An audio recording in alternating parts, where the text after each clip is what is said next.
আপনার বাসায় আছে মাথা নষ্ট ইন্টারনেট, কিন্তু কখনো কোনো পাবলিক প্লেস, শপিং মল কিংবা বাস স্ট্যান্ড, রেলওয়ে স্টেশনে গেলে কি আপনি ফিল করেছেন যে আপনার অল্প সময়ের জন্য হলেও কিছুটা ইন্টারনেট দরকার, কিন্তু আপনি অনেক এক্সপেন্সিভ ফোন ডাটাগুলো কিনতে চাচ্ছেন না? কাস্টমারের এই ভোগান্তির কথা চিন্তা করে A to Z টেকনোলজি কিন্তু এই প্রোডাক্টে লঞ্চ করেছে, যার তারা নাম দিয়েছে কয়েন ওয়াইফাই। এই কয়েন ওয়াইফাইটির কাজ মূলত কি? বিভিন্ন পাবলিক প্লেসে এগুলোর বুথ থাকবে, আপনি যাবেন, কয়েন ওয়াইফাইটি কানেক্ট করার ট্রাই করবেন এবং তাদের কিন্তু নির্দিষ্ট প্যাকেজ থাকবে, আপনি প্যাকেজ সিলেক্ট করবেন, তখন আপনি পেমেন্ট করবেন এবং আপনার ফোনে ওই নির্দিষ্ট সময়ের জন্য ওয়াইফাই কানেক্ট হয়ে যাবে।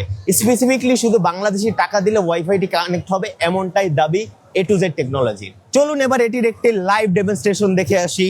এবার যদি ফোনের দিকে তাকাই, ফোনে কিন্তু অলরেডি একটি নেটওয়ার্ক দেখতে পাচ্ছি, কয়েন ওয়াইফাইতে ক্লিক করলাম এবং তখন আমাকে নিয়ে যাবে একটি সাইন আপ পেজে, যেখানে আমি এই কয়েন ওয়াইফাই এর ইউজার ইন্টারফেসটা দেখতে পাচ্ছি। 1 টাকায় 4 মিনিট, 2 টাকায় 5 মিনিট, 5 টাকায় 30 মিনিট। এখন যদি আমি কয়েন ইনসার্ট করি, সে কয়েনটা ডিটেক্ট করে বলবে আমি কতটুকু টাইমের জন্য হচ্ছে ইন্টারনেটটি পাবো। So let's insert a coin. এখানে হচ্ছে আপনার একটা 30 সেকেন্ডের টাইম আউট দিবে।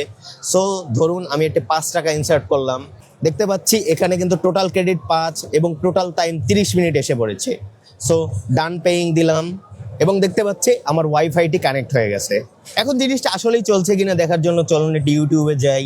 এখন জিনিসটা আসলেই চলছে কিনা দেখার জন্য ইউটিউবে এসে দেখছি যে না, ইটস ওয়ার্কিং।